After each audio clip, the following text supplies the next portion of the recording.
Shuklam Bharadaram Vishnum Shashivarnam Chaturbhujam Prasannavadanam Dhyahet Sarva Vigno Pashantahe Om Sahana Vavatu Sahanau Bhunaktu Sahaviryam Karavavahai Tejasvinavadhi Tamastu Mavet Vishavahai Om Shanti Shanti Shantihi Agajanana Padmarkam Gajanana Maharnisham अनेकदन्तं भक्तानाम् एकदन्तम् उपास्महे श्रीमहागणपतये नमः गुरवे सर्वलोकानां विषजे भवरोगिणां निधये सर्वविद्यानां श्रीदक्षिणामूर्तये नमः अस्मद्गुरुचरणारविन्दाभ्यां नमः वसुदेवसुतं देवं कंसचाणूरमर्दनं देवकी परमानन्दं कृष्णं वन्दे जगद्गुरुं ज्ञानानन्दमयं देवं निर्मलस्फटिकाकृतिम् आधारं सर्वविद्यानां श्रीहयग्रीवमुपास्महे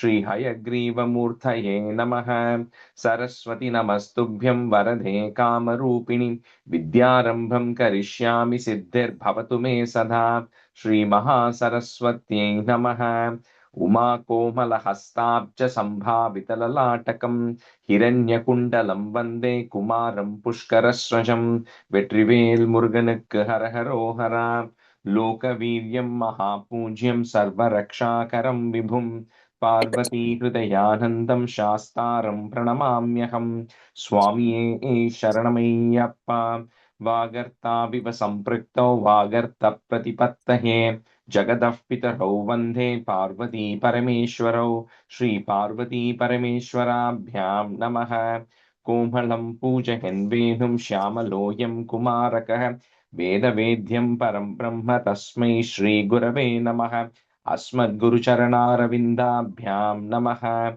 श्रीकृष्ण गोविन्द हरे मुरारे श्रीनाथ नारायण वासुदेव श्रीकृष्ण गोविन्द हरे मुरारे श्रीनाथ नारायण वासुदेव श्रीकृष्ण गोविन्द हरे मुरारे श्रीनाथ नारायण वासुदेव पीताम्बरं करविराजितचक्रशङ्खकौमोदकी सरसिजं करुणासमुद्रं राधासहायम् अतिसुन्दरमन्दहासं वातालयेशम् अनिशं हृदि भावयामि कृष्णो रक्षतु मां चराचरगुरुः कृष्णं नमस्ये सदा कृष्णेनैव सुरक्षितोऽहमसकृत् कृष्णाय दत्तं मनः कृष्णादेव समुद्भवो मम विभो कृष्णस्य दासोऽस्म्यहं कृष्णे भक्तिरचञ्चलास्तु भगवन्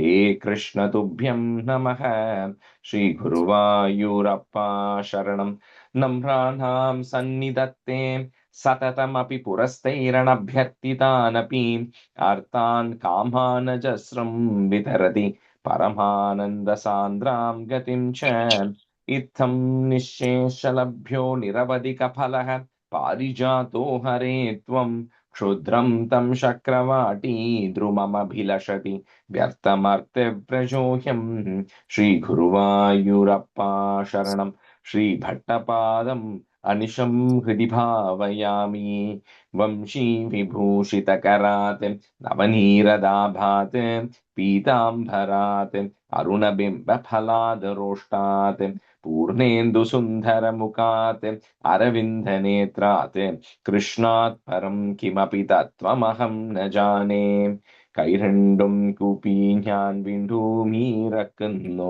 നിരജലോചന നിന്നോടായി ഏതീനു മന്യനെ കുമ്പീരേണ്ടാത്തോരു രീതിയിൽ എന്നെ പാലിക്കുന്നായി കൃഷ്ണ ഹരേ ജയ കൃഷ്ണ ഹരേ ജയ കൃഷ്ണ ഹരേ ജയ കൃഷ്ണ ഹരേ.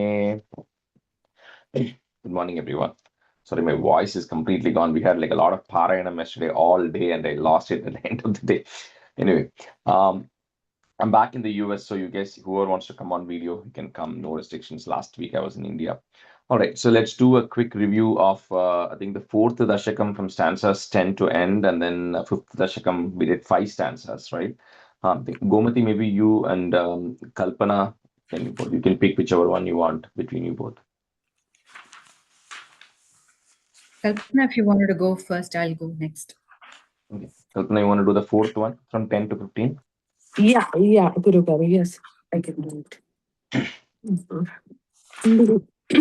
लिङ्गदेह्यमपि सन्त्यजन्नतो लीयते त्वयि परे निराग्रहः ऊत्वलोककुचिकीतुमूर्ततः सात्वमेव करणैर्निरीयते अग्निवासरवलक्षपक्षगैः उत्तरायणजुषा च दैवतैः प्रापितो रविपदां भवत्परो मोदवन् ध्रुवपदान्तमीयते Modavan. Okay. मोदवान् ध्रुवपदान्तमीयते आस्थितोतमहरालये यदा शेषवक्रदहनोऽस्मनाद्यते ईयते भवदुपाश्रयास्तदा वेदसः पदमतः पुरैरवा तत्र वा तव पदे तवावसन् प्राकृतप्रलययेति मुक्ततां स्वेच्छया खलु पुरा विमुच्यते संविभिद्य जगदण्डमोजसा तस्य चाक्षितिपयो महो निलध्यो महत्प्रकृतिसप्तकावृतैः तत्तदात्मकतया विशान् सुखी याति ते पदमनावृतं विभो अच्छिरादिगतम् ईश्रुति अच्छिराद्रिगतिम् ईदृशीं वृजन् विच्युतं न भजते जगत्पते सच्चिदात्मक भवद्गुणोदयान् उच्छरान्तमनिलेश पाहि माम्. The first line, Brajan. So, Archira Digatim Idrishim Brajan. Brajan, that's okay. Then the next word is Vichutim. Okay. Krishna Parabrahmane Namaha. Okay. Tomati, you can do 5. Thank you. Vyakta vyaktamidam na kinchitabhavat प्राक्-प्राकृतप्रक्षये मायायां गुणसाम्य रुद्रविकृतौ त्वय्यागतायां लयं नो मृत्युश्च तदामृतं च समभूत् नाह्नो न रात्रो स्थितिः तत्रैकस्त्वमिशस्यता किल परा नन्दप्रकाशात्मना. So fourth line after kila there is a pause. Okay, Shishyata kila, comma Parananda, and then the previous third line Ratre Stitihi. Ratre Stitihi. Thank you. Kalah karma gunascha जीवनिवहाः विश्वं च कार्यं विभो चिल्लीलारिति मेयुषी त्वयि तथा निर्लीनथा माययुः तेषां नैव वदन्त्य सत्त्वमयि भोः शक्त्यात्मना तिष्ठतां नो चेत् किं गगनप्रसूनसदृशां भूयो भवेत् सम्भवः. एवं च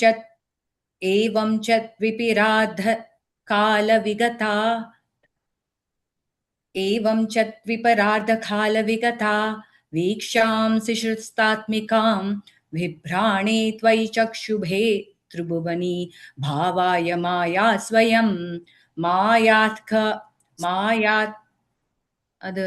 मायातः खलु. Thank you. मायातः खलु कालशक्तिरखिला दुष्टं स्वभोऽपि च स्वभावोऽपि च प्रादुर्भूय गुणान् विखास्य विदुर्दुः तस्या सहाय क्रियाम्. And then second line left, and then after Bibrani Twayi, comma, okay. The next word is Chukshubhe. Second line. Bibrani Twayi Chukshubhe Tribhuvani. Bibrani Twayi Chukshubhe Tribhuvani Bhavaya Maya Swayam Pradur. Okay. Maya. Okay. Pradur Bhuya Gunan Vikasi Vidutuhu. Okay. Other. That's okay. Go to the next answer. Yeah. Okay. Maya Sannihito Pravishta Vapusha Sakshiti Ghito Bhavan भेदैस्तां प्रतिबिम्बतो विविशिवान् जीवोऽपि नैवापरः कालादिप्रतिभूतिताथ भवता सञ्चोदिता च स्वयं माया सा खलु बुद्धितत्त्वमसृजत् योऽसौ महानुच्यते. Fourth line after Maya sa khalu, there is a pause. Okay, the fourth line. माया सा खलु बुद्धितत्त्वमसृजत् योऽसौ महानुच्यते. तत्रासौ त्रिगुणात्मकोऽपि च महान् सत्त्वप्रधानः स्वयं जीवेऽस्मिन् खलु निर्विकल्पमहमित् युद्बोधनिष्पादकः चक्रेऽस्मिन् महन्तत्वं महान् कल्वसौ चक्रेऽस्मिन् सविकल्पबोधकमहन् तत्त्वं महान् कल्वसौ सम्पृष्टं त्रिगुणैस्तमोतिबहुलं विष्णो भवत्प्रेरणात्. Yeah, I think that's where we ended. Fourth line, first word, sampushtam. You use the word pr, it's a poo sound. Sampushtam. Thank you so much. Okay, no worries. Great, good. And the other one in the second line, the comma mutton, just take care, okay? The second line, the jive smin khalu, and then there was a pause there, okay? Okay, thank you. All right, so let's continue with the sixth stanza, sixth from the sixth stanza. So Bhuvana, Mahesh, you and Bhuvana, Chitra, both of you can be students. First half. Stanza 6. Soham cha trigunakramat trividhatam asadya vaikariko bhuyastaijasatamasa bhavan adyena sattvatmana devan indriyamani no krita disha vatarka pashyashvino Vanindra Chutamitrakan Viduvidhi Shri Rudra Sharirakan. So last time we started getting into this formation of the cosmos and all of that. Like I was saying, it's very hard to understand it and comprehend it, which is okay. You don't need to understand everything that has happened right in the before. But I think the way it kind of went about was how initially there was absolutely nothingness, but everything was there in you, right? And it was just you, Bhagavan, who was existing, right, as light and energy. And then when the appropriate time came, which is Dviparardha, which is after the two Parardhas of Brahma, which we'll see later what the time is, then the process of creation starts again. When the process of creation starts again, like we said, it doesn't come from nothing. There's always something that is there. It is just not in a form we can understand, right? Just like how a seed is already available in a store. So it's already there. The seed is there. Similarly, it was existing in that form.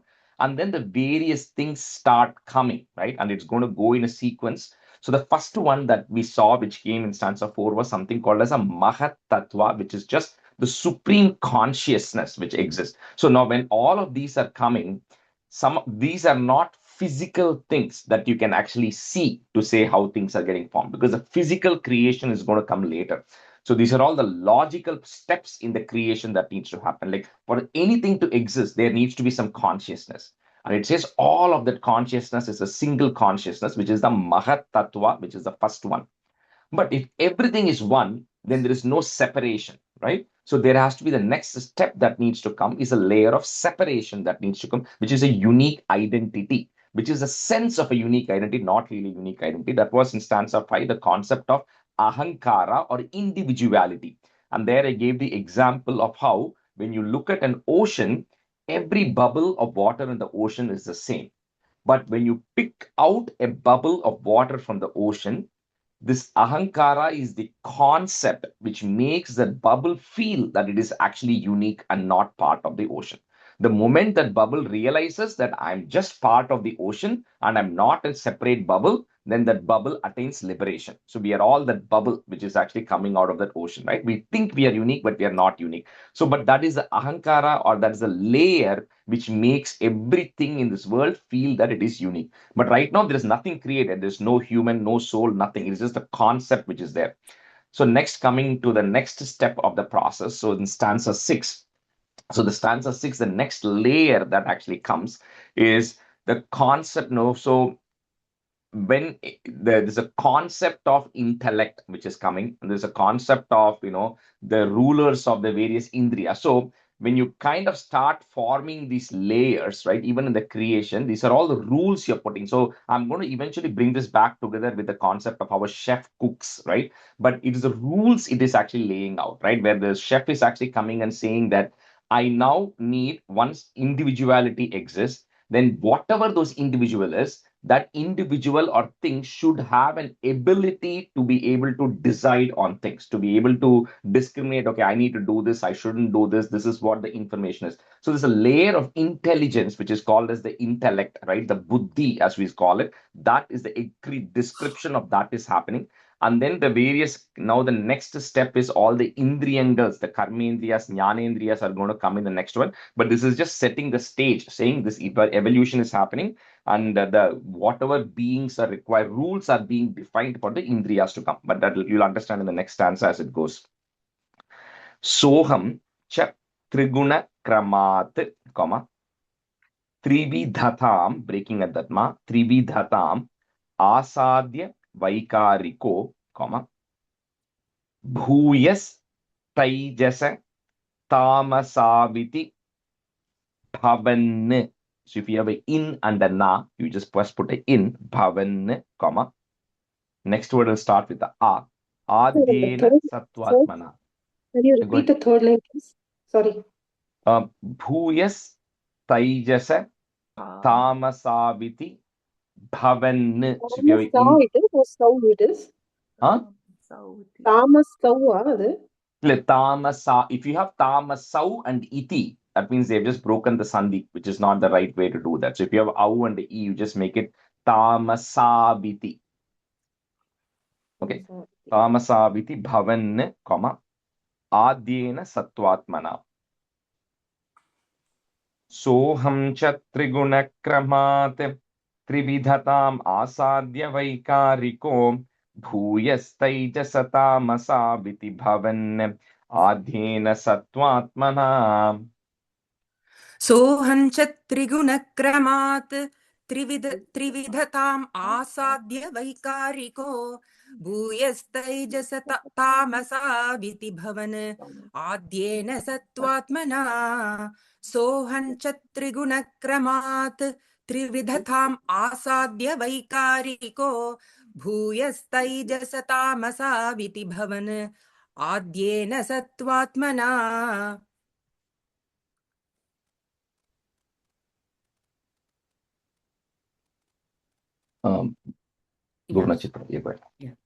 Soham cha trigunakramat trividatam adhyatya vaikariko bhuyat tejasa tamasa iti bhavan adyena sattvatmana. Second line, bhuyas taijasa. Bhuyat. Soham cha trigunakramat trividatam asadya vaikariko bhuyat taijasa tamasa iti bhavan adhyena sattvatmana. Devan indriya manino krita, one word. Devan indriya manino krita, comma, disha vatarka pashyashvino, comma, vannindrachuta mitrakan bidhu bidhi Shri Rudra Sharirakan. So the fourth line is continuous. So really some of the names, don't worry too much about the names. What it is really telling is the next step that's going to come. Imagine if you are creating something, right? So you have to say anybody who's there should have the ability to be able to see, should have the ability to, or at least not everybody has to, but it has to have the concept of seeing, right?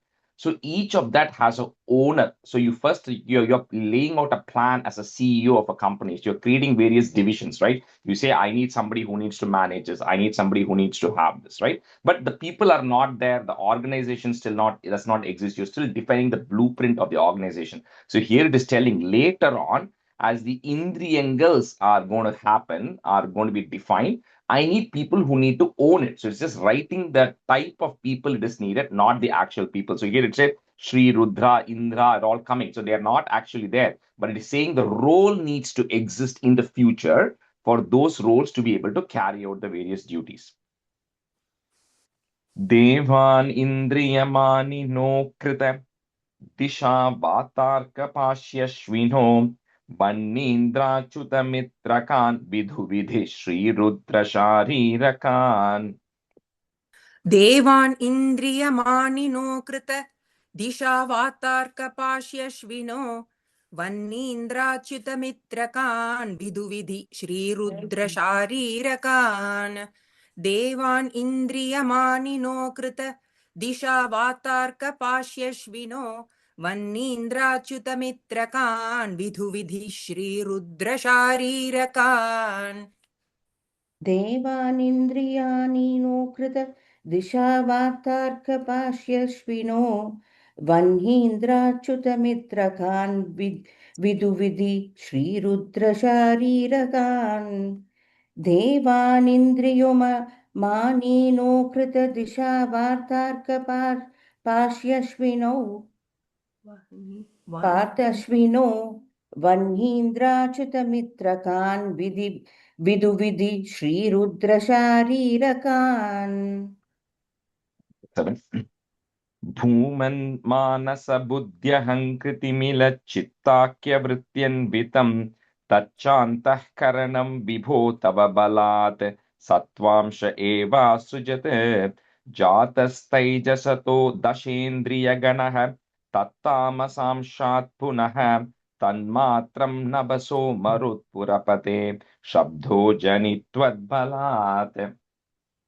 So like I said, the Karmendriyangal and Jnana. So there are two types, right? The Jnanendriyangal, Indriyangal are like senses.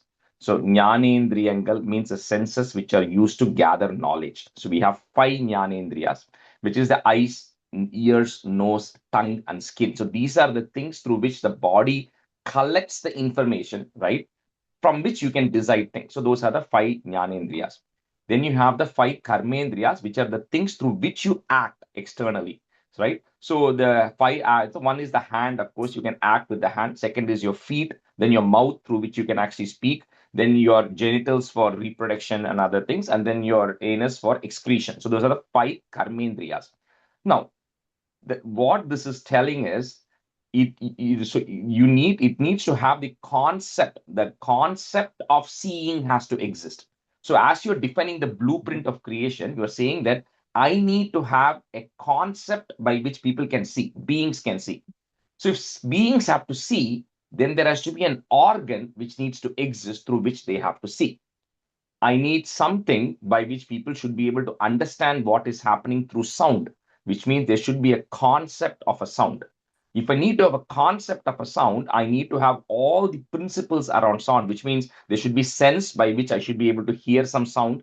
I need to have an organ through which I need to be able to receive that sound, and I need an ability to be able to interpret that sound. So what this is telling it in the creation, the next level of formation is the definition of all of these senses are actually happening. So creation is a very structured process. It doesn't just happen randomly. So as the first creation is even happening, the blueprint is being laid out. It is saying the next step of the blueprint is defining the requirement of all these jnanendriyas, requirement of all these karmendriyas, and requirement of the organs to be able to require. So it's actually think of it as a CEO who's making the list, saying that is the next thing that is actually there. So that is the next phase of the evolution. Now, the reason this is all how it's going to come together in the next and eventually bring it back is, like I said, in the 4th Dashakam, when you're actually going through the exit, right? You have to start losing each of these things, because eventually you have to go merge into that final Brahman, right? So when you're going through the Brahman, you first lose your body, which is the next step that's going to come. Once you lose the body, you still have a Sukshma Sharira. The Sukshma Sharira still has the ability to see and hear and think and everything. So you have to lose that layer, which is actually this layer, the ability to be able to do the senses, right? So, and then you have to lose your individuality to say that I am different from all of you, which was the Ahankara, which we saw in the previous step. And eventually you'll go merge into the Mahat, which is a supreme consciousness. So how the creation is following this process, eventually when you exit and get liberated, you go through the reverse process of shedding each of these layers, right? So right now we all think we can see. So we all have this concept of seeing, right? Which is what this sense layer is. So this is describing the 5 jnanendriyas and the 5 karmendriyas which need to exist, and also the organs. Some type of organ has to be there. Not everybody needs to have everything. A snake may not have everything that you or I have, but whatever it has some organ to be able to support it, right? So this is a definition of that. Bhuman manasa buddhyahankriti milach chittakya vrityanvitam. That line is continuous all the way to the end, comma. Tachantaha, put a h to join. Tachantah karanam vibho tava balat, comma. Satvamsha evasrijat. So again, every place it is going to say it's only because of you, right? You, Bhagavan, you wanting it or you intending it. It's only because of Tava Balat. It's only because of your strength. If you did not exist, none of this is going to happen, right? So this is all happening in a structured way, but it's only happening by your strength. Bhuman manasa buddhyaham kritimila chittakya vrityan vitam tachantah karanam vibho tava balat satvamsha eva srijat. Bhuman. One question. Vrittanvitam or Vrittanvitam? I see a Vrityanvitam. Vrityanvitam. So there is no A. Vrityanvitam. No, no. Okay. Just Vrityanvitam. भूमन्मानस बुद्ध्यहङ्कृतिमिलच्चित्ताक्य वृत्त्यन्वितं तच्चान्तःकरणं विभो तव बलात् सत्त्वांश एवासृजत् भूमन्मानस बुद्ध्यहङ्कृतिमिलच्चित्ताक्य वृत्त्यन्वितं तच्चान्तःकरणं विभो तव बलात् सत्त्वांश एवासृजत्. भूमन्मानसवृद्ध्यं बुद्ध्यं बुद्ध्यं कृतिमिलन् चित्ताख्यवृत्त्यन्वितं तच्चान्ताकरणं विभो तव बलात् स्वच्वांश एवासृजत्. Sat, last word. Satvamsha. Satvamsha evaasrijat. Srijat, yeah. And then the first line is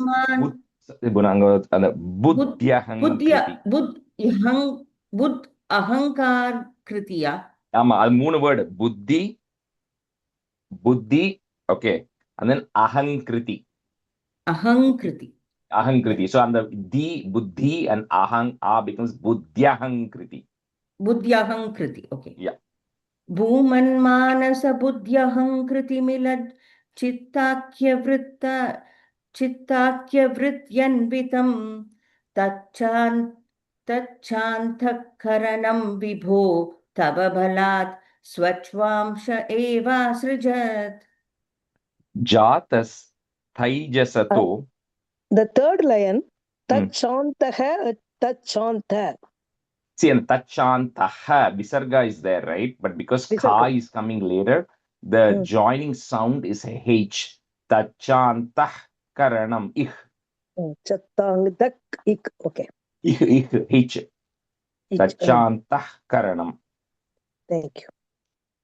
Jatas thaijasato dashendriya ganaha. So if you have is, you remove it, put visarga, comma, ganaha. Tattama samshat punaha. Again, put a visarga and comma there, punaha. Next word is goes away if you have it. Tanmatram nabhaso marut purapate, comma. Shabdojani twadbalat. So that last line meaning I'm going to say along with the next stanza. That's where the word shabdam is coming. I'll tell you what it means there. Shabdojani twadbalat. Jatastajasato dashendriya ganaha tattama samshat punaha tanmatram nabhaso marut purapate shabdo janitvad balat. जातस्तैजसतो दशेन्द्रियगणः तत्तामसांशात् पुनः तन्मात्रं नभसो मरुत्पुरपते शब्दो जनित्वद्बलात् जातस्तैजसतो दशेन्द्रियगणः तत्तामसांशात् पुनः तन्मात्रं नभसो मरुत्पुरपते शब्दो जनित्वद्बलात् जातत्तामसो देशेन्द्रियघनः तत्तामसांशात् पुनः तन्मात्रं नभसो मरुत्पुरपते सत् शब्दो जनित्वद्बलात् Bhuvana, the first third line la dashendriya ganaha. दशेन्द्रिय ओके Dashendriya. जाततामसो No, taijasato.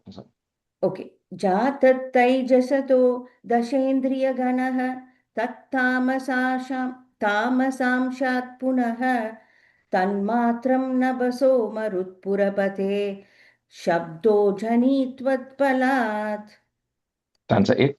Shabdhat vyoma ततः ससर्जित विभो स्पर्शं ततो मारुतं तस्माद् रूपमतो महोत च रसं तोयं च गन्धं महीम् एवं माधव पूर्वकलनात् आद्याद्य धर्मान्वितं भूतग्राममिमं त्वमेव भगवन् प्राकाशयस्तामसात्. So the next two sets of things which are going to come are the Panchabhutas, which are going to come, which we know is Akasham, which is space, Vayu, air, fire, Agni, water, and then earth for smell. Then you have the 5 Tanmatras. So the 5 Tanmatras are like the sound. So the sound is a Tanmatra. The touch is one. The form, anything which takes any shape, the concept of form is a Tanmatra. The concept of taste is a Tanmatra, and the concept of smell. So those are the 5 Tanmatras, right? We saw the organs which existed earlier which required for it, but these are the 5. Now, these Panchabhutas and these 5 Tanmatras, these 10 actually depend on each other. So the way this evolution of this goes is in a very structured manner. It says the first thing that was defined is the concept of sound. So which is the Shabdo. That's why in the previous stanza it said Shabdo Jani. The first thing that's come is a concept of sound. When you have the concept of sound, then you need, that is a Tanmatra, you need an associated Panchabhuta through which sound can exist. So the first Panchabhutam which actually came about is Akasham, which is space, because sound can traverse through space. So the sound comes, then the appropriate Panchabhuta, which is space, is actually coming. The next one from there which comes is the Tanmatra of touch. So, but touch, when it actually comes, then the next Panchabhutam which comes is air, which is Vayu, because this Vayu has touch, because when there is wind blowing, you can feel it on your skin. So there's a concept of touch. And when there's heavy wind blowing, you can hear that Vayu. So it inherits the previous two: sound, which is the first Tanmatra, second Tanmatra of touch. This Vayu, which is the air, which is the Panchabhuta, exists to inherit those two properties. From that comes the Tanmatra of taste. Sorry, from Vayu comes form. Sorry, third one is the form, which is the Rupam. So from that comes the third Panchabhuta, which is Agni, because Agni, when there's fire burning in a homam, you can see a form of Agni. You can see some forms. It has a form. Air does not have a form. Agni has a form. This Agni, when it's blazing, you can hear the sound of Agni. So you can hear it. You can touch Agni and you can feel heat. So this Agni is the third Panchabhuta, which inherits the first 3 Tanmatra that we defined. Fourth Tanmatra then comes, which is the concept of taste. So then the associated Panchabhuta is that of water. So because water, again, you go back through the 4 associations. I can taste water, at least I have some taste of it. I can touch water, I can feel it, right? And water is falling, I can hear water. So there's also that is there. I can also feel the water. So the water is the 4th Panchabhuta which comes. Then the last Tanmatra which comes is the concept of smell. Now, the associated Panchabhuta with smell is earth, because when there's earth, you can actually smell the ground, you can smell the soil, right? So with this, the 5 tanmatras and the 5 panchabhutas are actually defined, and each one builds on the other one. And it is the associated panchabhuta which each of the tanmatra, each of which has appropriate attributes it pulls, right? So when the final panchabhuta that is existing is the concept of earth, and that has all of these things, right? So those are the 5 panchabhuta So and the 5 Rajeshi, tanmatra. what is so Tanmatra is not Panchendriya? Is that what you're No, saying? no, tanmatra is just the concept of sound. Okay. Concept. Okay. Yeah, when you say indriya, you already mean it's a sense. Okay. So Okay. yeah, so the sound is the tanmatra. Okay. And the indriya, which is required to understand sound, is your ear. Uh-huh. Okay. So that's why Okay. it's the jnanendriya. It's one of the indriya. Your ear is one of the jnanendriyas, which is used to receive knowledge. How does it receive knowledge? It receives knowledge through the tanmatra, which is the sound. Okay. Got Okay, it. so all of Thank this you. looks individual right now, but at the end of the day, it's all connected, right? But what it is telling is the process of all of this does not randomly pop up, right? It comes step by step, right? You need to have a concept of sound. Now, when sound is there, sound needs something to traverse through, which is space. Now, when the sound is traversing through space, you need an ability to hear the sound, else that sound is of no value, right? Which is the sense of hearing. Now, to have the sense of hearing, you need to have an organ which needs to be able to hear it, which is your ear, right? Then when the organ is there, then something needs to interpret what that sound is, which is your mind, right? That came earlier. So all this is kind of laying out in a structured way, in a sequence, right? That's why it starts with mind, and then it comes to the sense of hearing, then it comes to this ear, then it comes to the sound, then it has something to traverse. That's how all these things are connected. Shabdhat vyoma, comma after that first word. Tataha, put is. Tatas sasarjita vibho sparsham tato marutam, comma. Tasmadrupamato mahotacha rasam, comma. Toyam cha gandham mahim. Shabdhat vyoma ततः ससर्जितविभो स्पर्शं ततो मारुतं तस्माद्रूपमतो महोत च रसं तोयं च गन्धं महीम्. शब्दात् व्योम ततः ससर्जित विभो स्पर्शं ततो मारुतम् तस्माद्रूपमतो महोत च रसम् तोयं च गन्धं महीम्. शब्दात् व्योम ततः ससर्जित विभो स्पर्शं ततो मारुतम् तस्माद्रूपमतो महोत रसम् तोयं च गन्धं महीम्. शब्दात् व्योम ततः ससर्जित विभो स्पर्शं ततो मारुतम् तस्मात् रूपमथो महोत च रसं तोयं च गन्धं महीम्. The first line, Shabdat Vyoma and then a comma. शब्दात् व्योम ततः ससर्जित विभो स्पर्शं ततो मारुतं तस्मात् रूपमथो महोततरसं तोयं च गन्धं महीम्. Evam Madhava Purva Kalanat. If you have a da, we're going to break it into a it and a a. So Purva Kalanat, comma. Next word starts with a. Adhyadhya Dharmanvitam, comma. Bhuta Gramamimam Twameva Bhagavan, comma. Prakashayas Tamasat. एवं माधव पूर्व कलनात् आध्याद्य धर्मान्वितं भूतग्राममिमं त्वमेव भगवन् प्राकाशयस्तामसात्.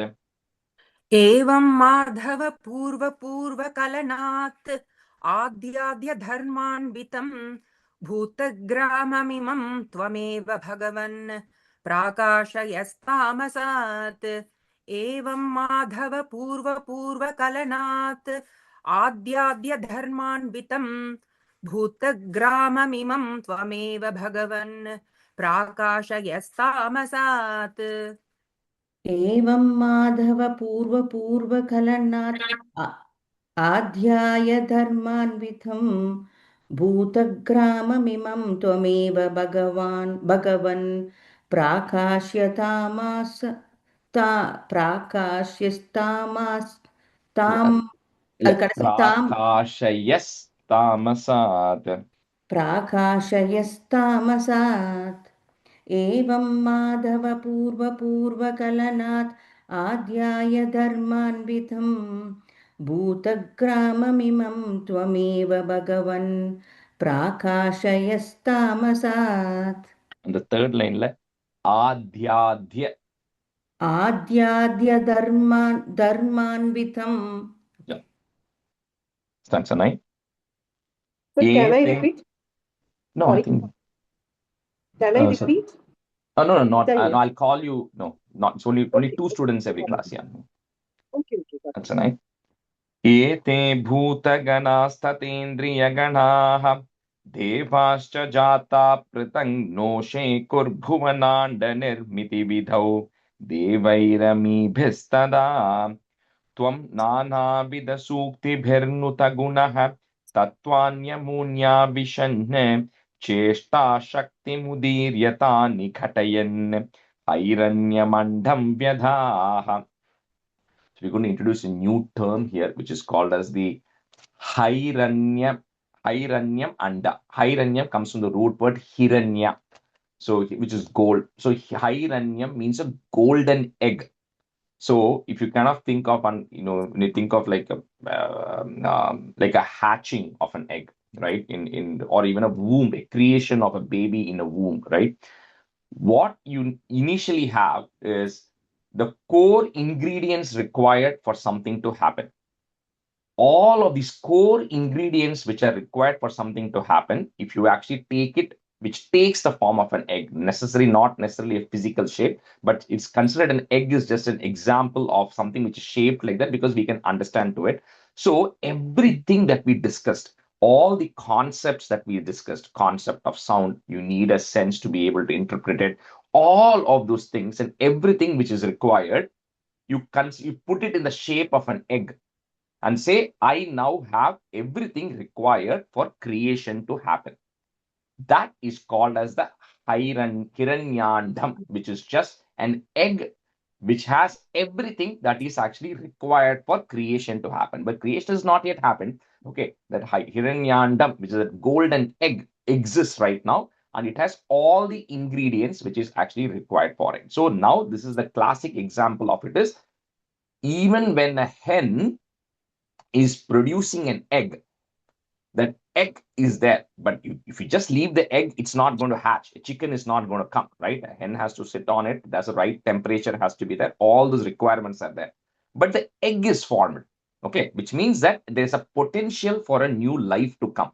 Similarly, this hiranyandam means that I now have every ingredient which is actually required for the creation of the world and for life and everything else in the world to exist. That is called as the hiranyandam.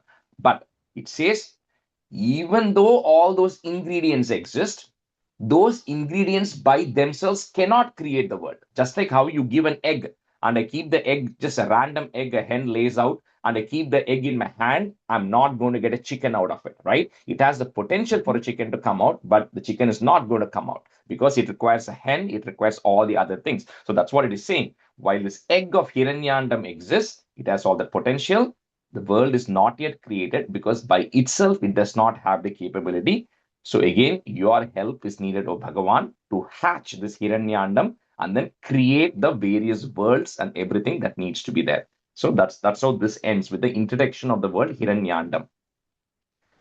Ete bhuta ganas tatendriya ganaha. So add a visarga there. You may not have it. Tatendriya ganaha, comma. Devascha jataha. Put a F to join. Devascha jataf. Pritang. And then put a plus. So put a plus at the end of this and we're going to say it together. Jataf pritang no shekur bhuvananda nirmiti vidhau, comma. Devairamibhis tada. So in the first line, after Dashendriya Gana, Tatendriya Ganaha, there is a comma. Then the whole of the rest of the line flows. Second line, and after Nirmiti Vidhau, comma, Devairamibhis tada. Ete bhutaganastatendriyaganaha devascha jata pritang noshe kurbhuvananda nirmiti vidhau devairamibhistada.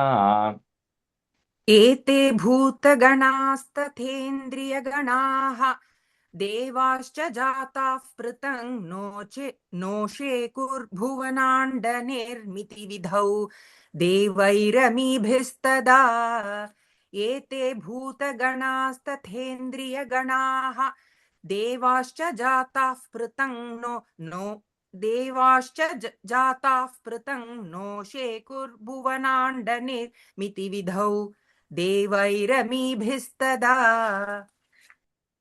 एते भूतगणा तथेन्द्रियगणाः देवाश्च जाता पृथङ् नोषे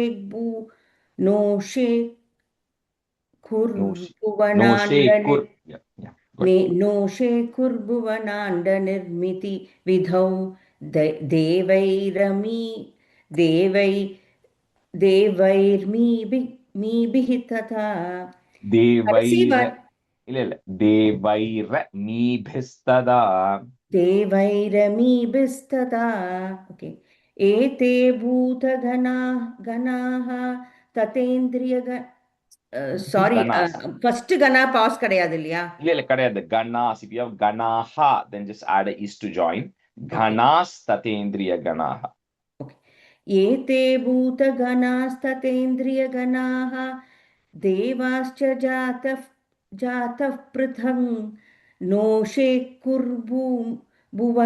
भुवनाण्ड निर्मितिविधौ देवैस्मीभिः तथा. Devairmibhistada. देवैरमीभिस्तथा. This is a little bit of a hard dashakam. But sometimes when it doesn't land, right, then you know something is off. Because if you say it correctly, it will absolutely land. The chandas is such that it will always land, right? Yeah, and the tune வேற கொஞ்சம் of ஆகுது. கொஞ்சம் tune வேற. Tvam nanabhida suktibhir nuta gunaha, that is goes away, putta visarga comma, nuta gunaha tatvanya munya vishan. So that last letter there, tatvanya munya vishan, add a in at the end of that line if you don't have it, comma. Next word, if you have ish at the beginning, that goes away.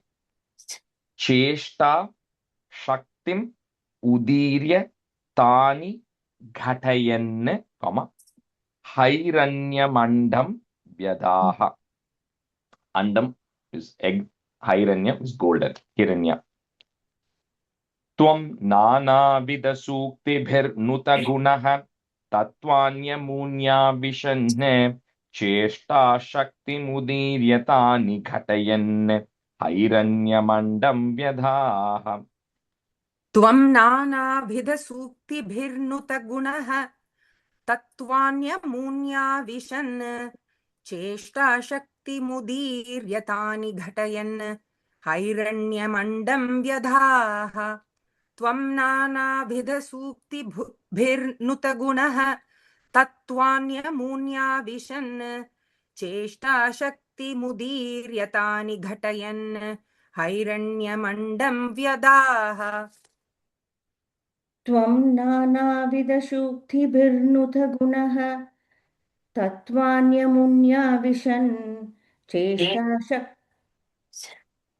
चेष्टाशक्तिमुदीर्यतानि घटयन् हैरण्यमण्डं व्यधाः त्वं नानाविधसूक्तिभिर्नुतगुणः तत्त्वान्यमुन्याविशन् चेष्टाशक्तिमुदीर्यतानि घटयन् हैरण्यमण्डं व्यदाः. So there's another word that got introduced in the previous one called as Bhuvananda, that is called Brahmanda. So the way, which is simple understanding, is the Hiranyandam is where the egg is there, but nothing is happening. And then the Bhuvanandam is where the egg is now going to transform itself into form a new thing, which is in the next stanza. Andam tat kalu purva srishta salile tishtat sahasram samaha nirbindanna kritas chatur dasha jagat rupam viradahvayam sahasraih karapada murda nibahaihi nishesha jivatmako nirbhatosi marutpuradhipasamam trayasva sarvamayat.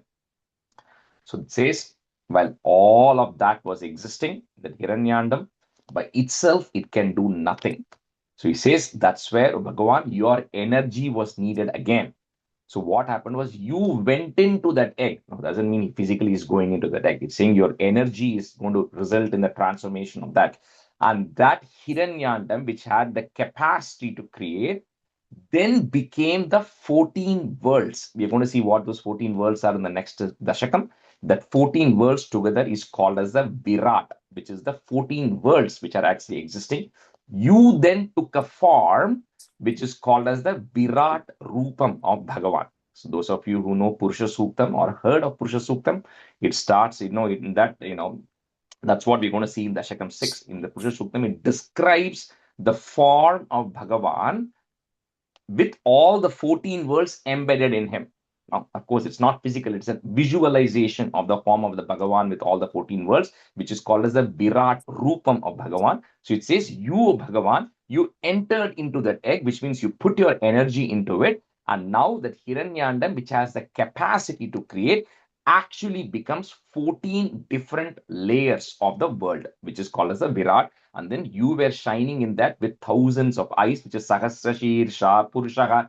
Purusha Suktam starts with, says you are then shining in there with all of those things to enable the creation. So with it, O Guruvayurappa, please eradicate my ailments as well. This Dashakam comes to an end of the creation. That's the first incarnation. Like I said, the first incarnation is not Matsyam, Kurmam, all of that. The first incarnation here was the Bhagavan triggering to create the process. That is the first.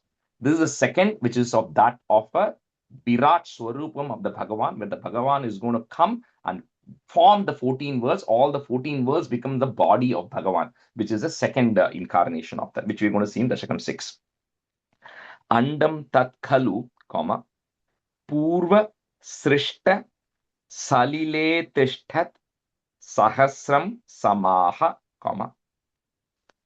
nirbhindan na kritash chatur dasha jagat rupam viradahvayam.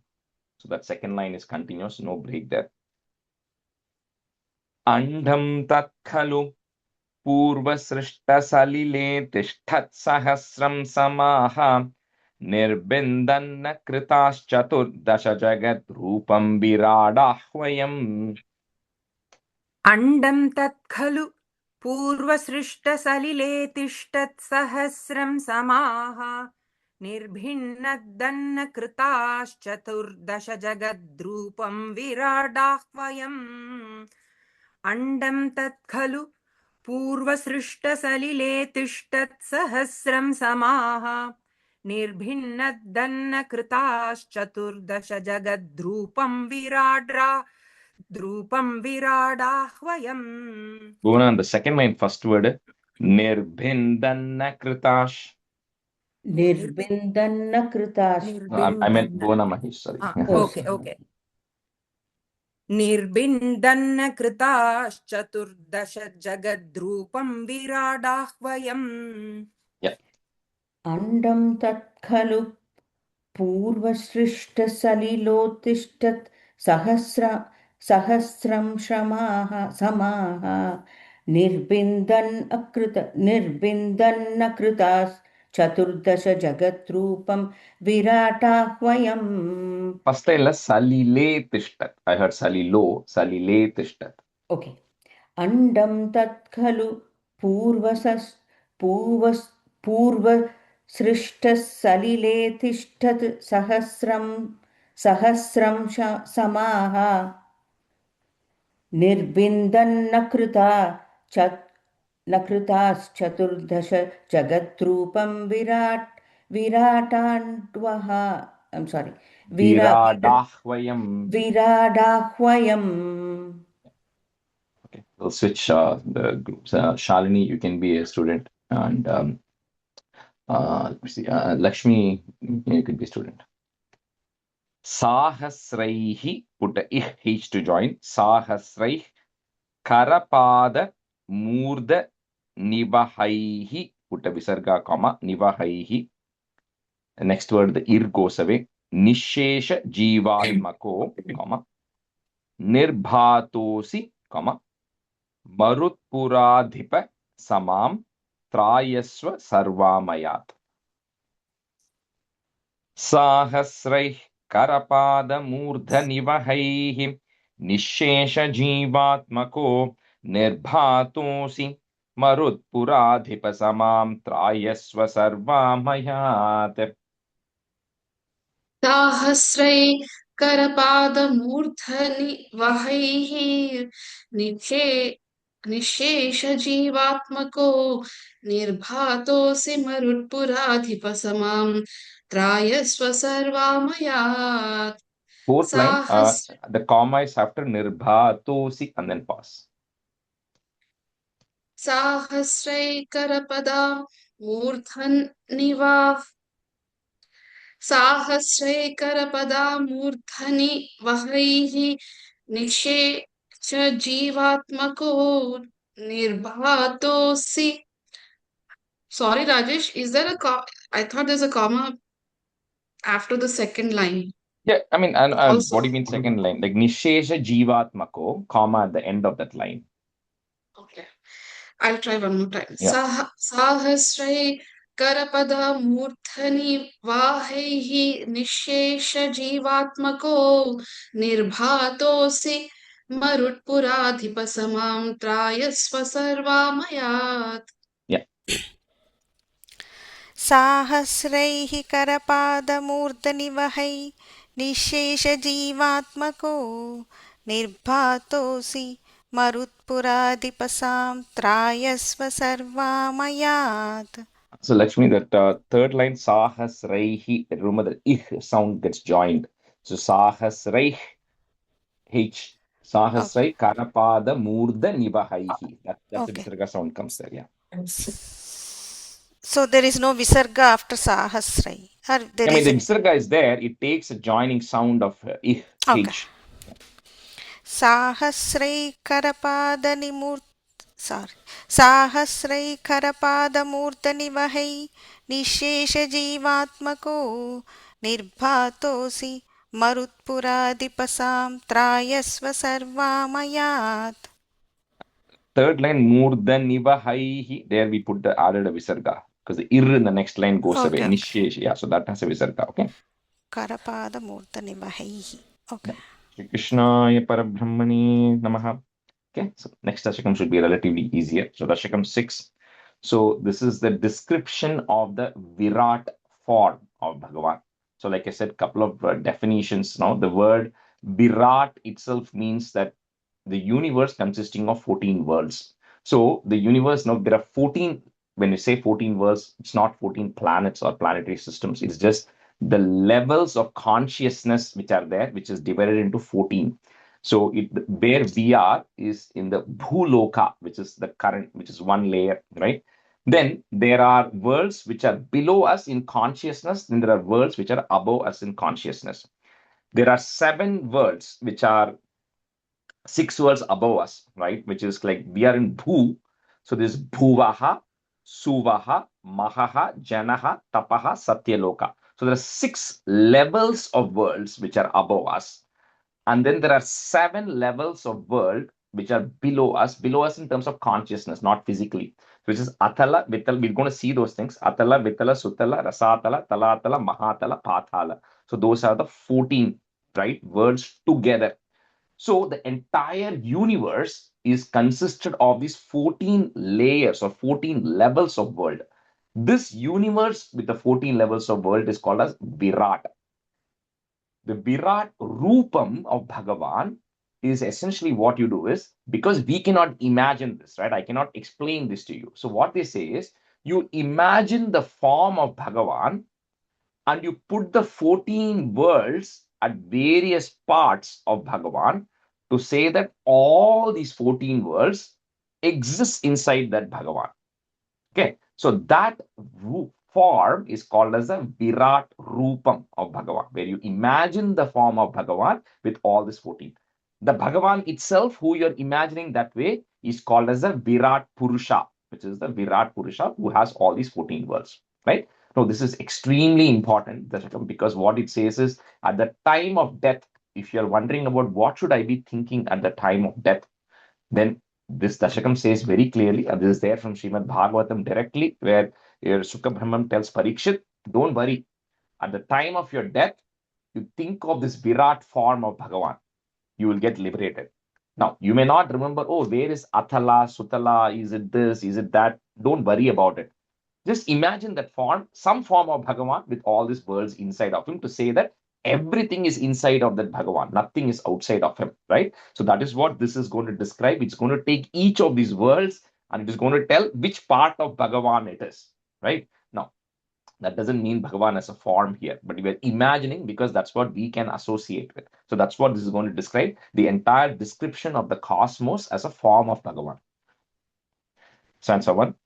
Evam chaturdash jaganmayatam gatasya पातालमीश तव पादतलं वदन्ति पादोर्ध्वदेशमपि देव रसातलं ते गुल्फद्वयं खलु महातलमद्भुतात्मन्. So just continuing with that concept. So with that, it first starts by saying that you, Bhagavan, who assumed a form in this manner, taking all the 14 worlds inside of you, right? The lower portion of your feet. So the feet, which is there, the bottom of your feet is the Patala. The upper portion of your feet is the Rasathala. And then your ankles, which are there at the top, is the Mahatala. So this is going to describe, but you don't have to remember exactly where is Patala. Don't worry about all of that. Just imagine the form. But this just describes a visual representation of how to associate it.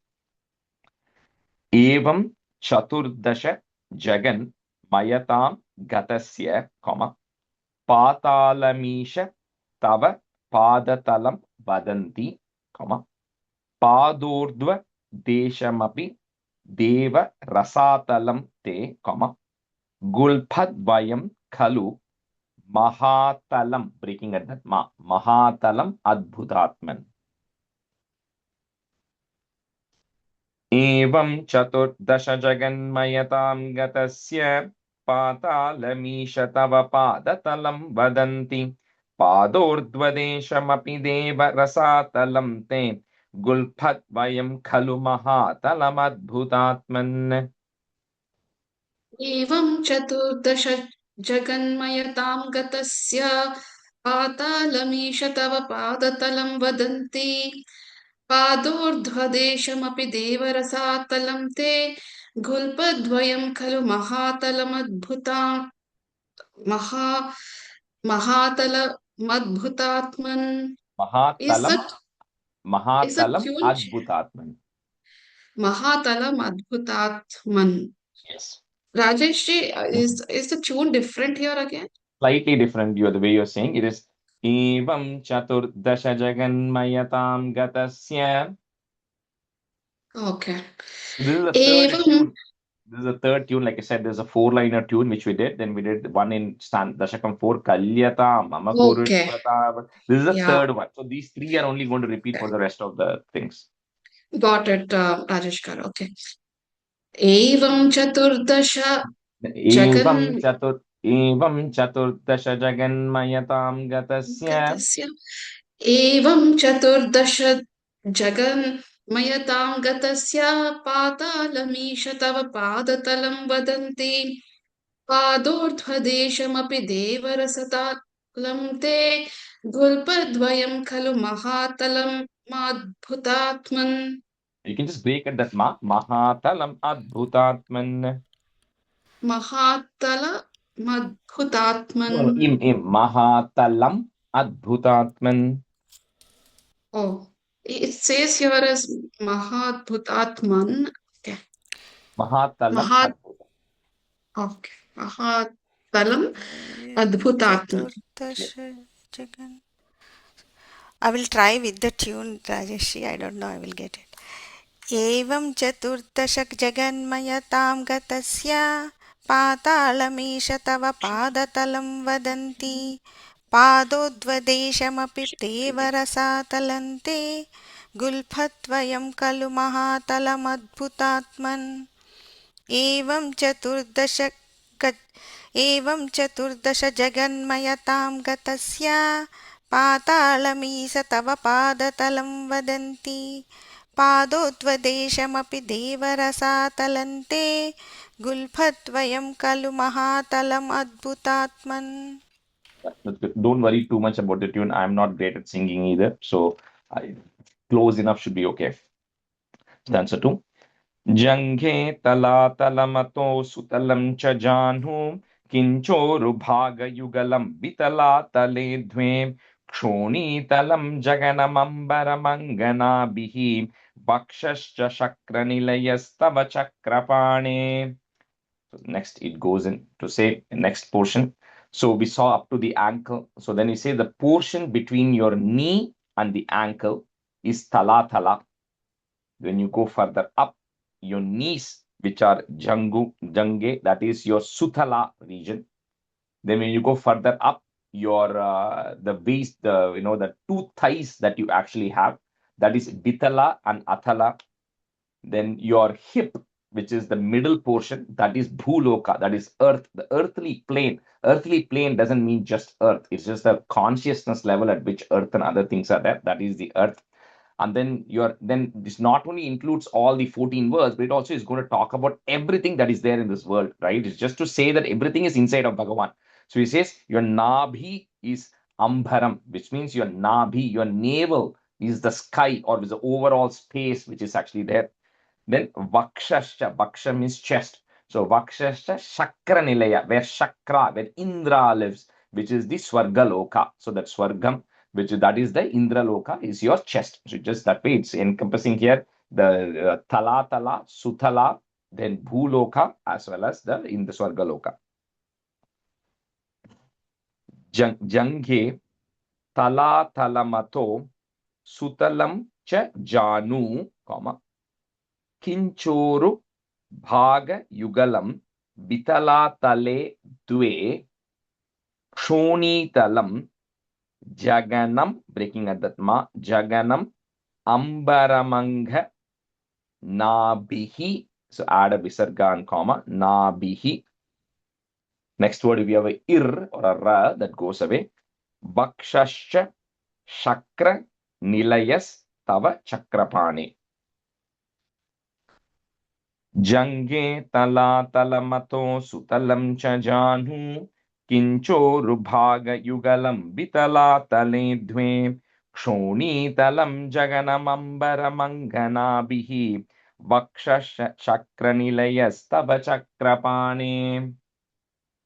Jange talatalamatho sutalam cha jano kinchorubhagayugalam vitala tale dve shonitalam jaganam ambaramanganabihi vakshascha shakranilayastava chakrapane. Jange talatalamatho sutalam cha jano kinchorubhagayugalam vitala tale dve Kshonitalam Jaganam Ambaramanganabihi Vakshascha Shakra Nilayastava Chakrapane. Jange talatamato sutalam cha janu kinchoru bhagayugalam vitalatale dve kshonitalam jaganamambaramanganabihi vakshascha chakra nilayastava chakrapane. On the fourth line, shakra nilayas. Shakra nilayas. Okay. Jange talatamato sutalam cha janu kinchoru bhagayugalam vitalatale dve kshonitalam jaganamambaramanganabihi vakshascha shakra nilayastava chakrapane. Stanza 3. Griva mahastava mukam cha janastapastu फालं शिरस्तव समस्तमयस्य सत्यम् एवं जगन्मयतनो जगदाश्रितैरप्यन्ये निबद्धवपुषे भगवन् नमस्ते. So some of the reason also why this is understanding of this general concept is important is later on when we see Varaha Avataram and then we say the whole earth was just such a tiny portion compared to Varaha. You cannot ask how is that possible? How can Varaha be so big? Or in Dashakam 46, when we say when Yashoda is looking into Krishna's mouth and Krishna is actually showing her the entire universe, it can be how is that possible? It's all possible because the representation of this Virat Purusha is there's nothing in this universe which is outside of that Bhagavan. You can fit everything that is there in this universe inside of him, and he'll still have a lot of space left if you were to give a physical body, right? So that's why this is going through saying just a very small portion of your body is an entire region in this world, right? So that's why it's going through this thing to explain the concept so that you understand that everything is there inside and there's nothing that is outside. So in this, it then goes on to say that describe the rest of the stuff, saying that the Mahar Loka is the neck of your Bhagavan. The Jana Loka, all of these are advanced levels of consciousness where people have, we'll see some of it later. So Jana Loka is your face, the Tapa Loka is your forehead, the Satya Loka where Brahma resides is your head, right? So it says with this, each of these top regions are also essentially in your face represents all the upper regions in the 14 worlds. Griva Mahastava Mukham cha Janastapastu, Phalam Shirastava Samastamayasya Satyam Evam Jaganmayatano Jagadashri. So if you put a plus at the end of that line, and we're going to do lines 3 and 4 together. Jagadashri Tairapyanyair Yanyair Nibhadda Vapushe Bhagavan Namaste. Griva Mahastava Mukham cha Janastapastu Phalam Shirastava Samastamayasya Satyam Evam Jaganmayatano Jagadashritayirapyenye Nibhadda Vapushe Bhagavan Namaste. ग्रीवामहस्तव मुखं च जनस्तपस्तु फालं शिरस्तव समस्तमयस्य सत्यम् एवं जगन्मयतनो जगदाश्रितैर्यन्यैर्निबद्धवपुषे भगवन् नमस्ते. That one, Shalini. Jagadashritayirapyenye. जगदाश्रितैरपि No, यन्यैर् it's api and anyer, but it'll get merged. That's why it's tairapyenyer. Stair. Okay. Stair. Let me just type it in English in the chat.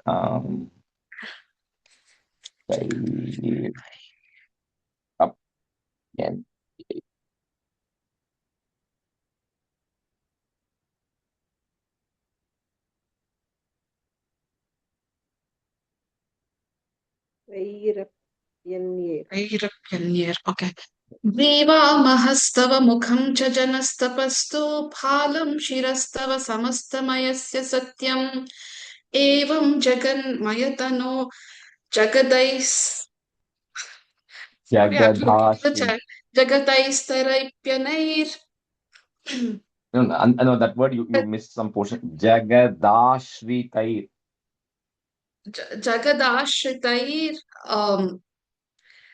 जगदाश्रितैरप्यन्यैर्नि बद्धवपुषे भगवन् नमस्ते. Sorry, Rajesh, I cannot copy this. No, that's okay. I'll type it a little easier later, but yeah. Can I go? Yeah, go ahead, yeah.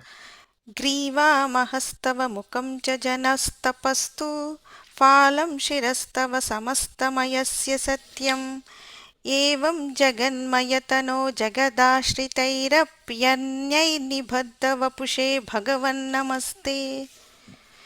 ग्रीवामहस्तव मुखं च जनस्तपस्तु फालं शिरस्तव समस्तमयस्य सत्यम् एवं जगन्मयतनो जगदाश्रितैरप्यन्यैर्निबद्धवपुषे भगवन्नमस्ते. That's right. That's a point. Tvat Brahmarandra Padamishwara Vishwakandha Chandamsi Keshava Ghanastava Kesha Pashaha Ullasi Chilli Yugalam Druhinasya Geham Pakshma Niratri Divasau Savita Chanitre. So this is your Brahmarandra, which is the top, the very top of your head, is all the knowledge which is all required for this world, which are the Vedas. Then the clouds which are actually there are here it says Keshava Ghanas. So that all the clouds which are there that we see are the locks of hair that you have. Like I said, this doesn't necessarily mean that Bhagavan's hair is a cloud. It's just a visual representation for us to understand, right? And then the Satyaloka, like we said, is your head, and it is also the eyebrows of Brahma are where Brahma also resides. The eyelashes that you actually have are like the day and night, right? That is there, which is like light and dark, and your eyes itself is the sun. So netre savita cha netre, your eyes are the sun which is lighting up the entire at least whatever is star which is lighting up everything. Tvad Brahmarandra Padamishwara Vishwakanda, Chandamsi Keshava Ghanas Tava Kesha Pashaha, Ullasi Chilli Yugalam Druhinasya Geham, Pakshmani Ratri Divasau Savitacha Netre. Tvad Brahmarandra Padamishwara Vishwakandha Chandamsi Keshava Ghanas Tava Kesha Pashaha Ullasi Chilli Yugalam Druhinasya Geham Pakshma Niratri Divasau Savita Chanetre. Tvad Padamishwara Vishwakanda Chandamsi Keshava Ghanastava Kesha Pashaha Ullasi Chilli Yugalam Druhinasya Geham Pakshma Niratri Divasau Savita Chanetre. Tvad Padamishwara Vishwakanda Chandamsi Keshava Ghanastava Kesha Pashaha Ullasi Chilli Yugalam Druhinasya Geham Pakshma Niratri Divasau Savita Chanetre. The first line, last letter, Shalini, Vishwakanda, not okay, not Vishwakanda, just Vishwakanda. Vishwakanda. Yeah, that's it. Tvad Padamishwara Vishwakanda Chamdansi Keshava Ghanastava Kesha Pashaha Ullasi Chilli Yugalam Druhinasya Geham Pakshmani Ratri Divaso Savita Chanetre. Tvad Padamishwara Vishwakanda Chamdansi Kesava Ghanastava Kesha Pashaha Ullasi Chilli Yugalam Druhinasya Geham Pakshmani Ratri Divaso Savita Chanetre. Answer 5. Nishesha Vishwarachana cha Kataksha Moksha Karnau Dishoshvi Yugalam Tavanasike Dve Lobhatrape cha Bhagavanna Dharotaroshtau Tara Ganascha Dashana Shamanascha Damshtra. So he says your eyes are like the sun, your eyelashes are like day and night. Now the kataksham, when you actually glance on the side, just a simple glance of yours is what triggers the entire creation of your universe. So that is your glance. The karno disho, the ears of yours are the directions, are the various directions through which everything can travel. Those are your ears. Then it talks about the two nostrils being the Ashwini Devatas, the teeth, which are the shining teeth of Bhagavan, are like all the stars we actually see in the sky, and the molars are the Yamadeva. Now, don't ask me why something is what, why molar is Yamadeva. I don't know, but it's all coming from the Vedas. In the Rig Veda, it talks about the description of this Virat Purusha, which is essentially extracting that stuff. But at the end of the day, it's just a representation. You can represent it however you want. There's probably some reason why something is something here. But at the end of the day, it's just imagining that form. Sorry to interrupt. I have a quick question. So when the sky was created, so sun, moon, and all the planets, the stars, automatically they're part of the sky, or because we are already making references to the eye, comparing it with the sun. So so sun இது is வந்து not. so இந்த you to some extent don't mix 5 and 6. For example, it talks about teeth here. There's no formation of this. Teeth is not yet formed, right? Yeah. So அதனால இது வந்து this is so this one to some extent Virat, because the teeth the Bhagavan, because we are humans, we can only imagine somebody in a human form. So what this is essentially doing is giving a human form to Bhagavan. Okay. And giving a human form to Bhagavan and saying, you have teeth, just like how we all have teeth, right? Now, what are those teeth? Those teeth are shining. You have a shining tooth. So it says, oh, what are those two? Those are all the stars which I'm seeing in the sky. Now, the stars are part of the entire universe which has got all the planets. So the 14 worlds which got formed in the Brahmandam has everything. So all the physical things are there. But there's no soul, nothing created, because Brahma is the first person who is going to come in Dasakam 7. So right now the physical worlds are there. That's all is there right now. But it compares everything, clouds and this and everything, but that's just to give a general description of Virat Purusha. Yeah, okay. Nishesha Vishwa Rachana cha Kataksha Mokshah, Karnau Dishoshvi Yugalam Tava Nasike Dve Lobha Trapecha Bhagavanna Dharota Roshtau. Cannot break that word. That word has to go together. Bhagavanna Dharota Roshtau, Tara Ganashcha Dashanaha. Visarga is there. Put a ish to join. Dashanash Shamanascha Damshtra. So multiple ish sound coming there. Nishesha Vishwarachana cha Kataksha Mokshah Karnau Dishoshviyugalam Tavanasike Dve Lobhatrape cha Bhagavanna Dharottaroshtau Tara Ganascha Dashana Shamanascha Damshtra. निःशेष विश्वरचन च कटाक्षमोक्षः कर्णो दिशोऽश्वयुगलं तव नासिके द्वे लोभत्रपे च भगवन्नधरोत्तरस्थौ तारागणश्च दशनाशमनश्च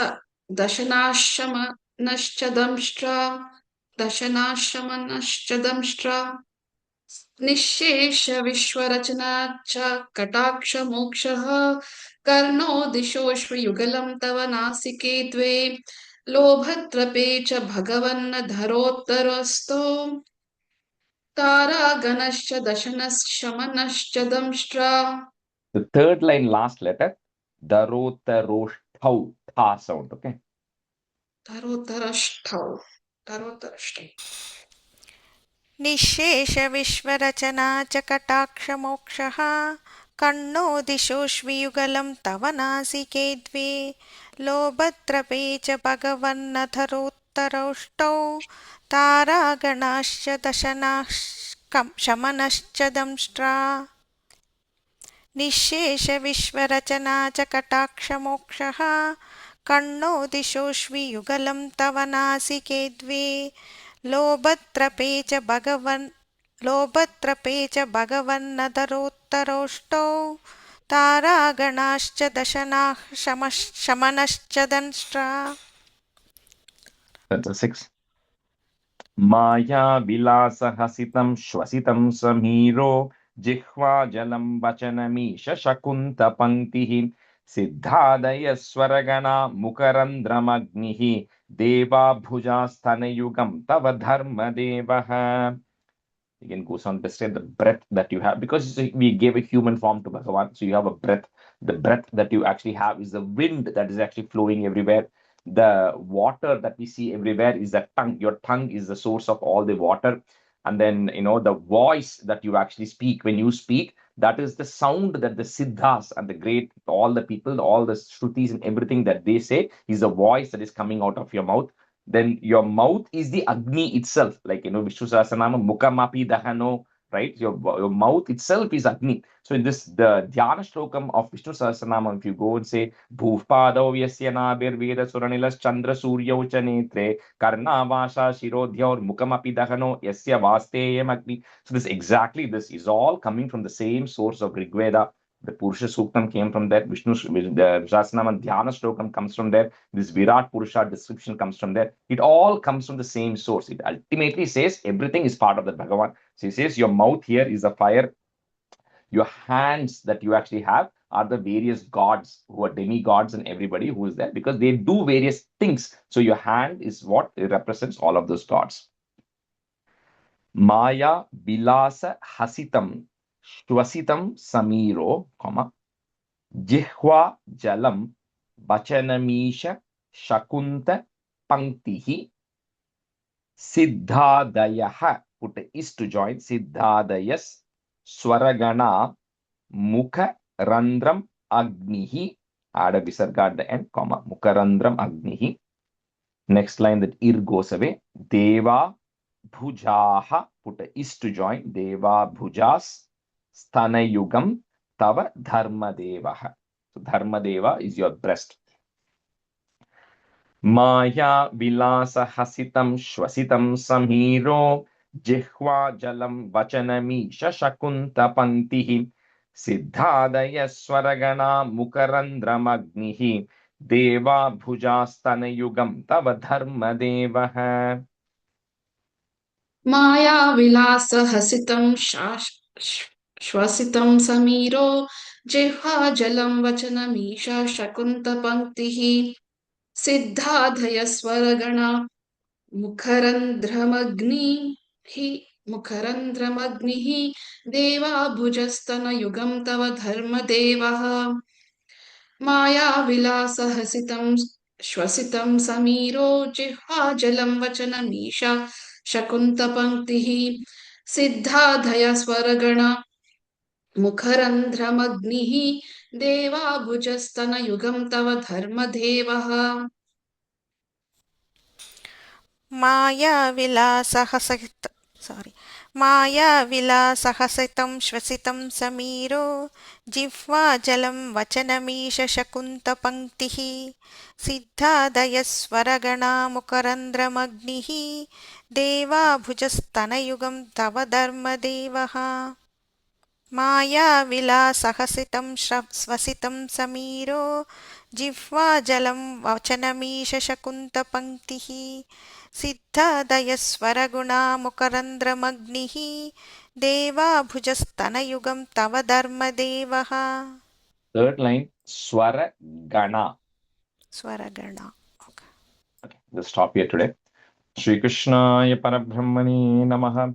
Sandhanandhavabodhatmakamanupamitam kaladeshavadibhyam nirmuktam nityamuktam nigamashatasahasrena nirbhasyamanam aspashtam drishtamatre punarurupurushartatmakam brahmatattvam tattavad bhati sakshat gurupavanapure hanta bhagyam jananam kahena vacha मनसेन्द्रियैर्वा बुद्ध्यात्मना वा प्रकृते स्वभावात् करोमि यत् सकलं परस्मै नारायणायेति समर्पयामि. Thank you, everybody. Thank you, Rajesh Garu. Thank you, Thank everyone. you. Thank Thank you. you. Bye, everyone. Bye. Yes. Bye. Thank